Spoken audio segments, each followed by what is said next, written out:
अर्श, ये जो कर्ण पिशाचनी थी वो आप 3 तरीके से उसकी साधना कर सकते हैं। बतौर एक बीवी के तौर पे, बतौर एक वाइफ, बतौर एक mother and as a sister. तो अगर कोई साधक इसकी साधना करे जी किसी और रिश्ते से, तो क्या फर्क आता है उसके रवैये पे, या इज इट सेम और इज इट डिफरेंट? ये बहुत ज़्यादा डिफरेंट हो जाता है। मुझे आज भी याद है एक ऐसा दिन जब मैं कोलकाता गया था और वहाँ पर मेरे भाई ने मुझे एक ऐसी लेडी से मिलवाया था जिन्होंने कर्ण पिशाचिनी को एज अ बहन सिद्ध किया हुआ था। मैंने अभी तक जितनी भी कहानियां बताई हैं उसमें मोस्टली मैंने आपको एक साधक के बारे में बताया है कि उसने कुछ सिद्ध किया, लेकिन जी इसमें ये औरत जो बिल्कुल साधक नहीं थी जी, इसने कर्ण पिशाचिनी को सिद्ध किया। ओके। और इसका परिणाम जो हुआ शायद वो आज तक लोग भुगत रहे हैं, आज तक लोग देख रहे हैं। क्या परिणाम था वो? ये कहानी है, मतलब आज से करीब 3 साल या 4 साल पहले की बात है। मैं कोलकाता गया, वहां पर एक मेरा भाई रहता है। जब उनको पता चला कि मैं सुपर नेचुरली थोड़ा बहुत ज्यादा इंक्लाइंड हूँ, इन सब चीजों में घुला मिला हूँ, तो वो मुझे ना एक फैमिली से मिलवाने ले गए जो राजघराने की जैसी फैमिली होती है प्रॉपर, ऐसा करके। तो जब मैं वहां गया उनसे मिलने, तो वहां पर एक लेडी थी जो चुपचाप से बैठी थी और बहुत सुंदर लग रही थी देखने में। ओके। राजघराने के लोग वैसे भी मतलब बहुत अच्छे होते हैं। तो उन्होंने मुझे बताया, मेरे भैया ने, कि ये सुन नहीं सकती, लेकिन फिर भी ये तुम्हारे बारे में कुछ चीजें बता देंगी।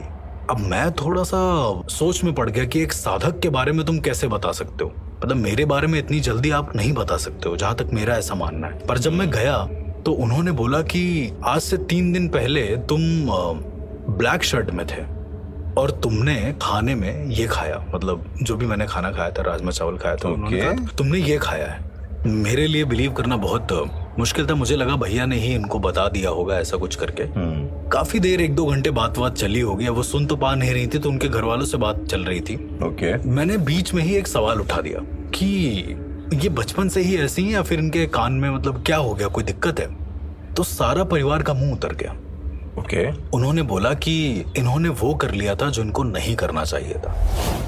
उन्होंने फिर अपनी पूरी कहानी बताई कि क्या हुआ क्या नहीं हुआ। ये उनकी एज लगभग कितनी होगी आपके हिसाब से? अभी इस समय उनकी एज है 58 के आसपास। अच्छा, ओके। और ये 2-3-4 साल पहले 48 होगी अभी। और ये 3-4 साल पहले की बात है? हाँ, ये 3-4 साल पहले की बात है। अच्छा। तो घर की ये बड़ी बहू थी। और अच्छा, पहली बात, ये जो कहानी का सोर्स है ये खुद उसी इंसान ने बताया जिसके साथ ये हुआ है। मैंने उनको लिखकर पूछा कि आपके साथ क्या हुआ, अगर आप शेयर कर पाए। मैं वही लेडी 58 साल, वही लेडी, तो 48 इयर्स वाली। तो उन्होंने बताया कि वो अपने घर की बड़ी बहू थी। सारा का सारा उन पर ही जिम्मेदारी थी। और 20 साल पहले की बात वो बता रही होंगी जब वो आई होंगी इस घर में।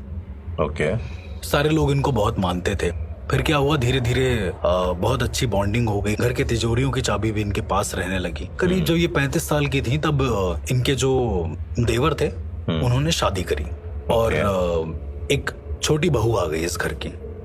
अब इसके बाद क्या हुआ कि छोटी बहू के आने के बाद सारा का सारा जो कार्यभार था वो छोटी बहू को दे दिया गया। मतलब वो जेलसी वाला फैक्टर आ गया है। ये जो बड़ी बहू थी जिनसे मैं बात कर रहा था, उन्होंने वही बताया कि मेरे अंदर एक जेलसी वाला फैक्टर आ गया था बहुत ज्यादा। इनके घर में जो कुल गुरु थे इनके, जो पंडित थे, जो आते थे इनके यहाँ पूजा कराने के लिए, ये उनसे बहुत ज्यादा घुली मिली थी। तो उन्होंने कहा कि मुझे इसके बारे में जानना है। थोड़ा और रिसर्च करने पर इनको पता चला कि ये जो लड़की आई है, जो छोटी बहू आई है यहाँ पे, वो एक्चुअली में बहुत बेकार लड़की थी पहले के समय पे। अच्छा। हाँ, मतलब उनको पता चला कि उनका किसी और से रिश्ता है और अबॉर्शंस वगैरह हो चुके हैं और ये सारी बातें छुपाई गई हैं इनसे। अब इन्हें सच्चाई लानी थी सबके सामने। लेकिन वो ऐसे बोल नहीं सकती थी क्योंकि कोई मानता नहीं, क्योंकि छोटी बहू को ज्यादा मानने लगे थे लोग, ऐसा था। तो इन्होंने उन पंडित से बोला कि मुझे कुछ ऐसा चाहिए जिससे मैं इसका पास्ट बता सकूं। इनकी इच्छा सिर्फ ये थी। तो ये पंडित ने क्या काम किया कि कोलकाता में ही आगे जाकर तारापीठ है।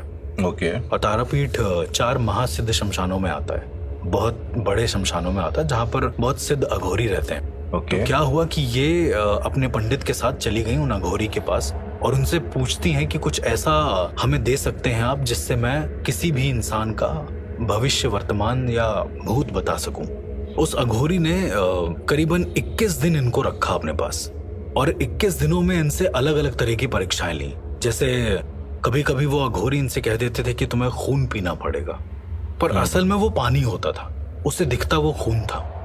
ओके। और हाँ, उनको बहुत हेलुसिनेट करा गया ऐसा ऐसा करके, पर उनके अंदर बहुत ज्यादा कह सकते हैं कि जेलसी आ गई थी अपनी छोटी बहू को लेके। तो 21 दिन के बाद इनको जब कर्ण पिशाचिनी सिद्ध हो गई, तो वो अघोरी ने बोला कि तुम्हें घर जाकर 21 दिन का कड़ा जाप और करना पड़ेगा। तब वो कर्ण पिशाचिनी आपके सामने आएंगी और आपका प्रेजेंट पास्ट फ्यूचर तुम किसी भी इंसान का पूछोगे तो तुम्हारे कान में आकर बता देंगी, पर इनके बारे में किसी को बताना मत। अगर तुमने बताया तो ये तुम्हारे पास से हमेशा के लिए चली जाएंगी और तुम्हारे घर में सबको मार देंगी। इस शर्त पे वो आई, और जैसे मैंने आपको बताया था कि स्कल का बहुत इंपॉर्टेंट रोल होता है, तो वो एक स्कल लेकर आई अपने घर में और नीचे की कोठरी में वहां बैठकर 21 दिन का जाप करने लगी। सब लोग पूछने भी लगे कि क्या है, लेकिन उन्होंने कुछ नहीं बताया। ओके। उन्होंने एक यंत्र बनाया जमीन पर आटे से, जो घर का ही आटा होता है उससे एक यंत्र बनाया, और उस यंत्र के ऊपर खून की कुछ बूंदें डाली अपने खुद के खून की। ओके। जैसे स्थापना कर रही हो किसी चीज की। ये होने के बाद उन्होंने उस स्कल को उसके ऊपर स्थापित करा, एक दिया रखा, तेल का दिया था वो, और दिए को जला दिया। ओके। दिए के बाद हर दिन जब भी वो साधना अपनी कंप्लीट करती, जब भी वो अपने उच्चारण कंप्लीट करती, वो अपना एक बाल अपने हाथ से तोड़कर उस स्कल पर डाल देती। ओके। मतलब जितना बाल उसके हाथ में आ रहा है वो तोड़ करके। हाँ, और मतलब मोस्टली वो गंजी ही हो गई थी, ऐसा करके आप मान के चलो, क्योंकि साधना करते करते उच्चारण इतना ज्यादा बढ़ गया था कि आखिरी के टाइम पे वो पागल सी हो गई थी। बिकॉज लोग बताते हैं जब वो कमरे से बाहर निकली है, इवन इन्होंने भी यही बताया, जब वो कमरे से बाहर निकली तो इनके हेड में बहुत पेन हो रहा था। तो जब किसी ने देखा तो इनके आधे से ज्यादा बाल सर से गायब थे। फिर इनका ट्रीटमेंट वगैरह चला, जो भी होगा। तो जब इनको 21 दिनों तक इन्होंने यही किया है, और उस जो स्कल था उस पर बाल रखते गए हैं, तो ये बताती हैं कि बाल रखने के बाद 21वें दिन, 21 दिन तक कुछ नहीं हुआ, उन्हें कोई भी अनुभव नहीं हुआ, कुछ भी नहीं हुआ। 21वें दिन वो स्कल अपने आप धीरे धीरे उठने लगा है ऊपर, और उठने के बाद वो एक लड़की के फॉर्म में हो गया है। एक लड़की के फॉर्म में हो गया? बिल्कुल, वो कर्ण पिशाचिनी आ गई थी वहां पे, ऐसा कहा गया है। और उन्होंने अपनी बहन के रूप में इन्हें सिद्ध कर लिया। अब सिद्ध करने के बाद छोटी बहू जो थी उनके बारे में सब कुछ बता तो दिया, लेकिन उससे इनके घर वालों को कोई फर्क पड़ा नहीं राहुल। इन्होंने कहा कि शायद वो उनका पास्ट है तो ये अपनी बहू को अपनाएंगे। बहू का खुद का नेचर ये कैसे था? वाज शी इविल या जो छोटी बहू थी उसका नेचर बहुत अच्छा था, वो भगवान के प्रति बहुत ज्यादा आकर्षित रहती थी। मतलब उसका पास्ट हो सकता है गलत था, लेकिन हाँ अभी वो ठीक थी फिलहाल, बहुत अच्छी थी। तो उसने उसकी पोल खोली, लेकिन उससे कोई फायदा नहीं हुआ। फिर कर्ण पिशाचिनी उसके कान में आकर कहने लगी कि जो छोटी बहू है उसके कमरे में जाकर आग लगा दो। तो धीरे धीरे क्या हुआ कि ये कर्ण पिशाचिनी के बस में होने लगी। जैसे मैंने आपको बताया है कि अगर वो साधक नहीं है, जैसे ये लेडी एक साधक नहीं थी, एक नॉर्मल इंसान थी, इसको बस एक छोटा सा पर्पस पूरा करना था, बट उसने उसके लिए बहुत बड़ी चीज को सिद्ध कर लिया था, विच इज वेरी रॉन्ग। एक दिन क्या हुआ कि कर्ण पिशाचिनी ने इनको कान में बोला कि जाओ और जो छोटी बहू है उसके कमरे के बाहर आग लगा दो। तो इन्होंने वैसा ही किया, जाकर आग लगा दी, और समहाउ क्योंकि वो भगवान की बहुत अच्छी भक्त थी तो वो बच गई। इसके बाद घर के हर एक इंसान को ये सपना आता था, हर एक इंसान को ये ऐसा सपना आता था कि एक आंगन है बड़ा सा, ठीक है, और उस आंगन में कोई औरत है जो अपने कान को अपने हाथों से नोच रही है, बहुत तेज चिल्लाकर। अपने कान को अपने हाथों से नोच रही है? अपने हाथों से नोच रही है, और मतलब निकाल दे रही है, खून बह रहा है उसके कान से बहुत तेज। और फिर धीरे धीरे सबको ऐसा सपना आने लगा कि सबके कान में कुछ ना कुछ है। पूरी फैमिली को एक साथ, करीबन 15-16 लोगों की फैमिली होगी, और सभी को यह सपना आने लगा। फिर कर्ण पिशाचिनी ने इस बड़ी बहू के कान में बोला कि जिसको भी सपना आ रहा है उसको आंगन में ही एक चौकी पर बैठा लो, मतलब एक बड़ी सी चौकी लो और उस पर बैठा लो, और बैठालने के बाद सबको खून से नहलाओ, मतलब ऐसा कहा गया। तो वो एक बाल्टी किसी का खून भी लेकर आई थी। जब ये बोल रही थी अपने बारे में तो उन्होंने बताया भी नहीं कि वो किसका खून था, बट वो खून लेकर आई, पर घर वालों ने इस चीज को करने से इग्नोर कर दिया। जिस पहले इंसान ने इसको इग्नोर करा था वो शायद इनके हस्बैंड के चाचा रहे होंगे। उनके चाचा उस दिन रात को छत पर जाते हैं और जैसे हम लोगों के घर में होता है ना कि छत पर एक अंटिया टाइप की बनी होती है जिस पर टंकी रखी होती है। जी जी जी।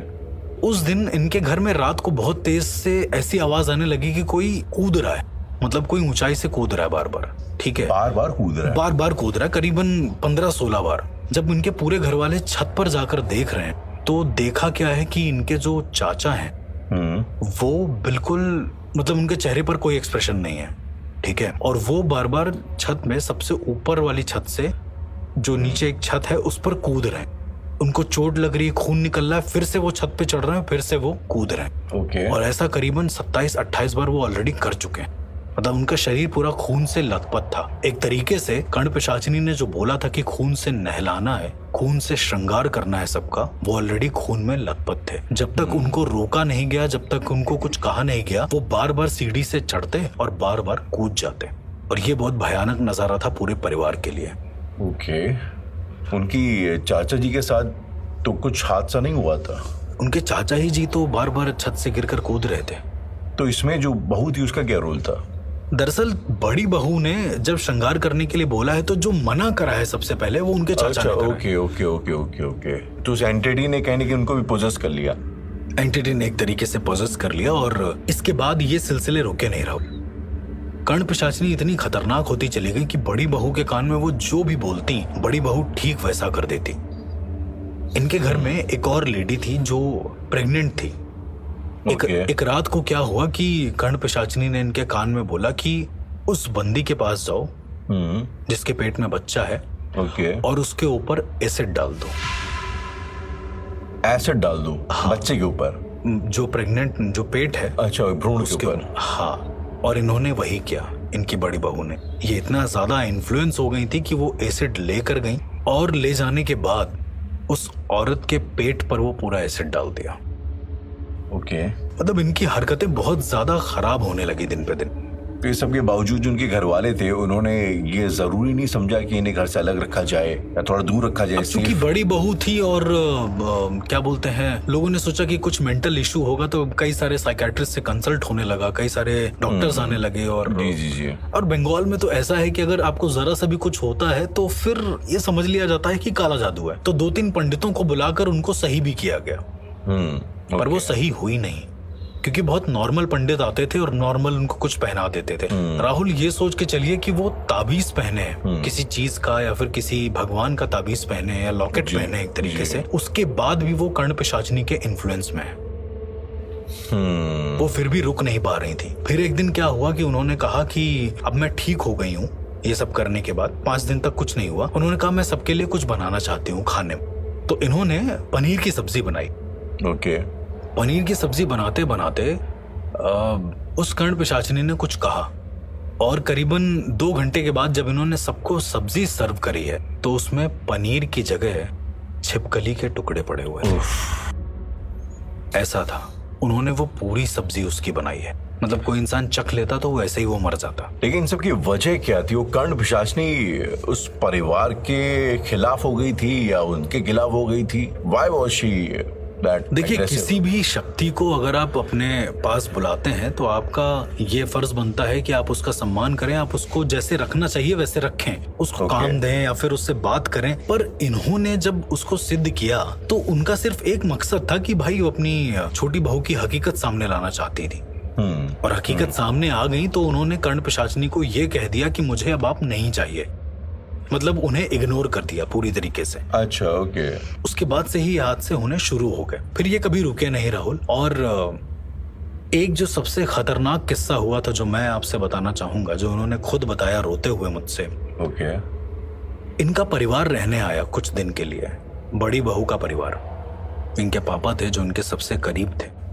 उस रात को जो हादसा हुआ वो बहुत ज्यादा दिल दहला देने वाला था। बड़ी बहू पापा को खाना वाना खिलाकर अपने कमरे में आती है। और कर्ण पिशाचिनी उनके कान में कुछ कहती है। कहने के बाद ये सीधा अपने पापा के पास जाती है और सोती हुई हालत में उनके कान में पेचकस को डाल देती है। Oh my God. जिससे इनके पापा की मौत हो जाती है। और ऐसा नहीं कि पेचकस डाल के वो अलग हट गई, वो पेचकस उनके कान में ही था। जब तक पूरा अंदर उन्होंने धसा नहीं दिया तब तक वो हटी नहीं है। और धसाते धसाते वो बहुत नॉर्मल बात कर रही है कि पापा हम लोग कल घर चलेंगे ऐसा करके, और ये पूरा परिवार विटनेस कर रहा था, देख रहा था। मतलब अपने फादर या फादर इन लॉ?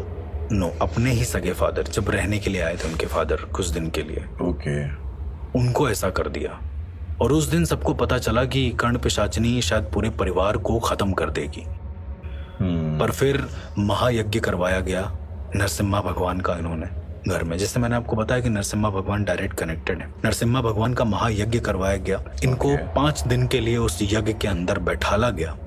इनके रक्त की आहुति हुई, उसमें इनका एक अंगूठा काट कर उस हवन में डाला गया। बहुत सारे ऐसे प्रोसेस हुए जो शायद सोच और समझ के परे हैं। एग्जैक्टली। और ये होने के बाद वो कर्ण पिशाचिनी उनके पास से गई, लेकिन जाते जाते इनके सुनने की ताकत को वो ले गई। अब ये सुन नहीं सकती जैसा मैंने आपको बताया, पर जाते जाते एक वरदान भी मिला इनको कि जो भी इनके सामने आता है ये थोड़ा बहुत उसके बारे में बता देती हैं। मतलब अभी वो शी इज फाइन, लेकिन जो अभी शी इज फाइन, कर्ण पिशाचिनी नहीं है उनके पास, पर वो कोई भी इंसान आता है तो वो उसके बारे में हल्का फुल्का तो बोल ही देती है। जैसे इंसान को साइकिक पावर्स अभी भी है उनके अंदर, कहीं ना कहीं वो आंशिक रूप से उनके अंदर वो कर्ण पिशाचिनी, मेरा ऐसा मानना है कि मौजूद है। क्योंकि जब मैं मिला तो बहुत अलग ही था उनके साथ। तो ये एक केस था जो मैंने अपनी आंखों के सामने, जिसके साथ वो केस हुआ है, उस पर बीतने वाले से उससे सुना। तो राहुल, इस तरह की ये साधना होती है कर्ण पिशाचिनी, जो किसी इंसान को मौत भी दे सकती है, वो भी बिना समय के।